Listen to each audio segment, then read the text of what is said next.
Una disolución es una mezcla homogénea a nivel molecular o iónico de dos o más sustancias, que no reaccionan entre sí, cuyos componentes se encuentran en proporción que varía entre ciertos límites. Uno describe un sistema en el cual una o más sustancias están mezcladas o disueltas en forma homogénea en otra sustancia. 2 También se puede definir como una mezcla homogénea formada por un disolvente y por uno o varios solutos. Un ejemplo común podría ser un sólido disuelto en un líquido, como la sal o el azúcar disueltos en agua. O incluso el oro en mercurio, formando una amalgama. El término también es usado para hacer referencia al proceso de disolución. De acuerdo con Jöns Jacob Berzelius, la diferencia entre solución y disolución fue señalada por Antonio Lavoisier. 3. Disolvente y soluto. Micelles Chemies.svg. Frecuentemente, uno de los componentes es denominado solvente, disolvente, dispersante o medio de dispersión y los demás solutos.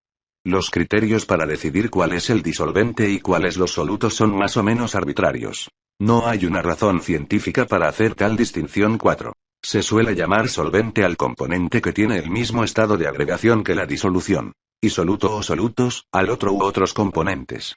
Si todos tienen el mismo estado, se llama disolvente al componente que interviene en mayor proporción de masa. 5 Aunque muchas veces se considera disolvente al que es más frecuentemente usado como tal. Por ejemplo, una disolución conteniendo 50% de etanol y 50% de agua, es denominada solución acuosa de etanol. 4 En el caso de dos metales disueltos mutuamente en estado sólido, se considera disolvente a aquel cuya estructura cristalina persiste en la solución. Si ambos tienen la misma estructura aleaciones paladio-plata, se considera disolvente al metal que ocupa la mayoría de las posiciones en la estructura cristalina. 6. Wilhelm Ostwald distingue 3 tipos de mezclas según el tamaño de las partículas de soluto en la disolución. 5. Dispersiones, suspensiones o falsas disoluciones. Cuando el diámetro de las partículas de soluto excede de 0,1 m. Dispersoides, coloides o disoluciones coloidales. El tamaño está entre 0,001 m y 0,1 m. Dispersidos o disoluciones verdaderas. El tamaño es menor a 0,001 m. Estas últimas se clasifican en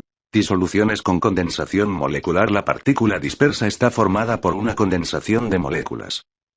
Disoluciones moleculares. Cada partícula es una molécula. Disoluciones iónicas. La partícula dispersa es un ion fracción de molécula con carga eléctrica.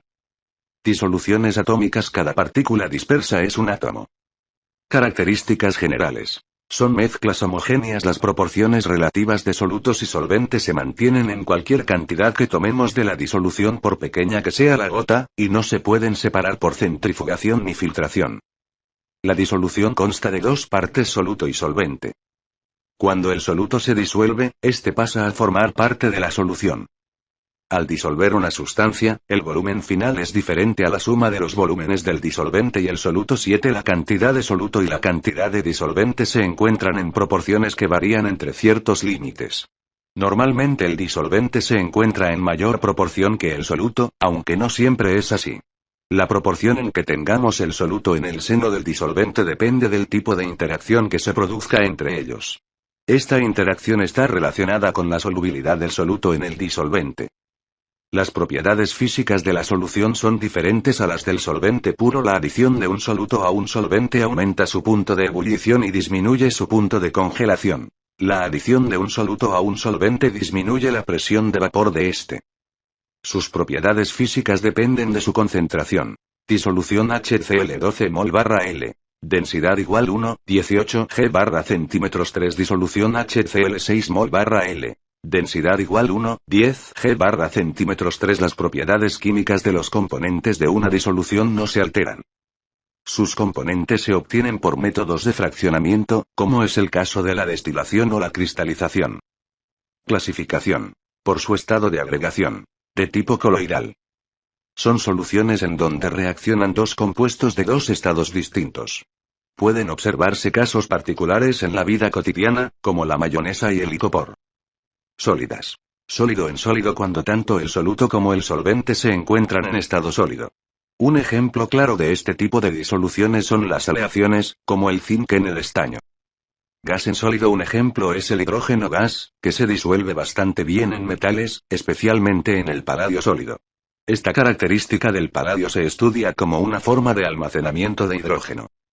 Líquido en sólido. Cuando una sustancia líquida se disuelve junto con un sólido. Las amalgamas se hacen con mercurio líquido mezclado con plata sólido. Líquidas. Sólido en líquido. Este tipo de disoluciones es de las más utilizadas, pues se disuelven por lo general pequeñas cantidades de sustancias sólidas en grandes cantidades líquidas. Un ejemplo claro de este tipo es la mezcla de agua con azúcar. Gas en líquido, por ejemplo, oxígeno en agua. Líquido en líquido. Esta es otra de las disoluciones más utilizadas. Por ejemplo, diferentes mezclas de alcohol en agua cambia la densidad final. Un método para volverlas a separar es por destilación. Gaseosas. Gas en gas son las disoluciones gaseosas más comunes. Un ejemplo es el aire compuesto por oxígeno y otros gases disueltos en nitrógeno.